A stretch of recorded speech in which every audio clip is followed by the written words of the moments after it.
somewhere along the Osage Trail in southeast Kansas, in the spring of 1873, a traveling salesman named William Morley climbed down from his wagon, knocked on the door of a small, unremarkable inn, and was never seen again. He was not the first. He would not be the last. This is not a story about monsters. It is a story about what happens when ordinary-looking evil hides in plain sight, on the edge of the American frontier, while an entire nation moves westward, too preoccupied with its own ambitions to look down at the bodies beneath its feet. The Bloody Benders. 4 people, 1 cabin, an unknown number of victims, and a disappearance so complete that historians still argue, a century and a half later, about whether justice was ever truly served. History books give them a paragraph. They deserve far more scrutiny than that. To understand the Benders, you must first understand where they lived and why that location was, for a certain kind of predator, almost perfectly chosen. Southeast Kansas in the early 1870s sat at a remarkable crossroads. To the north and west, homesteaders and settlers were flooding in under the promise of the Homestead Act of 1862. To the south and east, the land remained the traditional territory of the Osage Nation, a people who had already endured decades of forced treaty negotiations, land cessions, and deliberate displacement. By 1870, the Osage had been pushed from their homelands in Missouri and Kansas into what is now northeastern Oklahoma, leaving behind a vast prairie corridor that the U.S. government was rapidly parceling off to settlers. The Osage Trail cut directly through Labette County. It was a migration artery, carrying soldiers, merchants, land speculators, and thousands of ordinary people who were looking for something better somewhere further west. Many of them carried cash. Many of them traveled alone. The nearest town, Cherryvale, was barely a settlement. Law enforcement was sparse, communications were slow, and a man could vanish between one waypost and the next without anyone raising an alarm for weeks. Missing persons on the frontier were not uncommon. The land swallowed people. Drought, illness, accidents, and hostile encounters all claimed lives with regularity. One more disappearance was, far too easily, just one more tragedy absorbed by an indifferent wilderness. Into this environment, sometime in 1871, arrived a family calling themselves the Benders. But who, exactly, were the Benders? And how did 4 people build a killing operation that operated undetected for nearly 2 full years? On the surface, the Bender establishment was unremarkable. A single-room cabin, roughly 16 feet by 12, perched on a small rise along the trail. The family operated an inn and a general store, selling groceries, whiskey, and a meal to travelers passing through. John Bender Sr. was described as a heavy-set, taciturn German immigrant, difficult to communicate with, and given to long silences.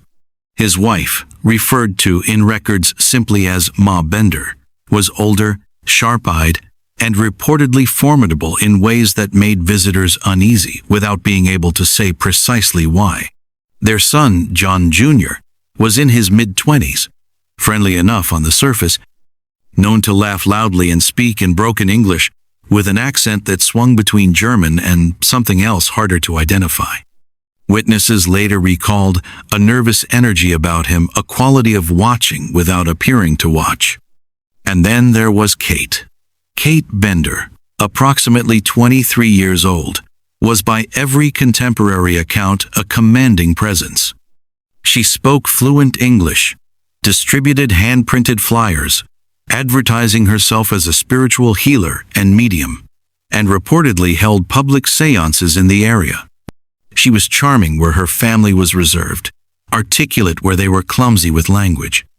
Whether she was John Sr.'s daughter, John Jr.'s sister, or neither, historians have never fully resolved the Benders' actual family relationships. They may not have been a family at all. in the biological sense. They may have been a confederacy. The interior of the cabin was divided by a canvas wagon sheet hung from the ceiling, a curtain separating the public eating area from the family's private quarters. Travelers would sit at the table to eat, their backs to that curtain. Beneath the floorboards, accessible from a trapdoor in the family section, was a root cellar. It was approximately 6 feet deep. The soil at its base was, investigators would later discover, saturated with blood. The method reconstructed by investigators was blunt and efficient. A traveler would be seated with his back to the canvas curtain. From the other side, through the fabric, someone would strike the victim across the back of the skull with a hammer. The throat was cut to ensure death. The body was dropped through the trapdoor. At night, it was moved to the orchard behind the cabin and buried. For nearly 2 years, this system worked. The question that haunts this story is not how they did it, but how they were allowed to keep doing it for so long. This is the segment of the story that mainstream accounts tend to skip, because it is uncomfortable. The Benders were not invisible. They were noticed, reported, and discussed. And repeatedly, that discussion led nowhere. As early as 1872, travelers who stopped at the Bender Inn reported feeling deeply unsettled, describing Kate's behavior as peculiar, and noting that John Sr. had a habit of watching guests in a way that raised the hair on the neck. At least one neighbor reportedly had a heated argument with the family and left the area convinced something was wrong. Locals gossiped. A few raised concerns with other community members. No one contacted any authority that responded with urgency. Part of this was structural. Labette County's law enforcement in the early 1870s was minimal, but part of it was social. The Benders were settlers on claimed land. They operated a legitimate business in a cultural framework that valorized individual enterprise and self-sufficiency. The threshold for official interference in a neighbor's affairs was extraordinarily high. You needed evidence. You needed a body. And the Benders were careful to ensure those bodies stayed buried. The victims came from different walks of frontier life. A Catholic priest stopped at the cabin and later wrote in his diary that he felt an acute sense of danger and left quickly. He survived.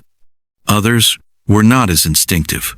Among the confirmed dead were laborers, small traders, and a family man named William York, whose disappearance in March 1873 finally triggered a serious investigation, not because his life was valued more than the others, but because his brother had political connections.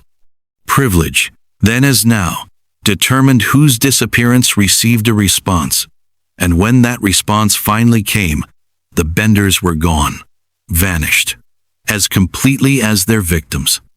In early May 1873, a group of concerned neighbors finally organized a formal inspection of the Bender property. They arrived to find the cabin empty. The family had left recently, judging by food still present, taking their wagon and horses. Within days, investigators discovered the orchard. 11 bodies were exhumed from the Bender property. Possibly more graves existed further out on the land. The confirmed victim count varied across official reports, partly because some remains were too damaged for identification, and partly because record-keeping in rural frontier Kansas was inconsistent. What followed was one of the largest manhunts in Kansas history.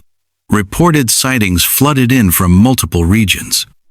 In 1889, 2 women were arrested and brought to Kansas on the claim that they were members of the Bender family. Witnesses were divided. Some identified them. Others insisted they were not the same people. The charges were eventually dropped. The women were released. The reasons why the prosecution collapsed have never been fully explained in official records. There are also accounts suggesting that a posse may have caught up with the original Bender family in 1873 and killed them without trial. If true, it means the official record, listing them as never apprehended, may not tell the full story. The Bender murders occurred against a broader historical backdrop. The grasslands of southeast Kansas were not empty frontier. They were ceded territories of the Osage Nation, surrendered under pressure through a series of treaties. By the 1870s, federal policies had systematically dismantled indigenous territorial control, relocating communities and opening land for settlement. This context matters because the Bender story is often framed as civilization threatened by hidden violence. In reality, the violence existed within the very system that enabled expansion, a system where accountability was limited and human life was not valued equally. The Benders exploited that condition. They did not create it. The site of the Bender cabin still exists in Labette County, Kansas. There is no dramatic monument. The land is farmland now. A small historical marker indicates what happened, and most people pass it without stopping. That reflects how this history is often treated as a curiosity, rather than a reflection of deeper realities. The Benders killed at least 11 people. They operated in a place where justice was fragile, and where some lives mattered more than others. When accountability finally came, it was uncertain, shaped by conflicting accounts and possibly private vengeance. What does that teach us?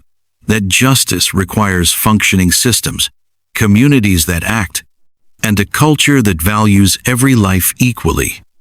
The prairie does not keep secrets forever. The question is whether we are listening when they are revealed. If this story stayed with you, like the video, comment where you're watching from, and subscribe for more hidden history. And if there's a story you think the world has forgotten, tell me in the comments.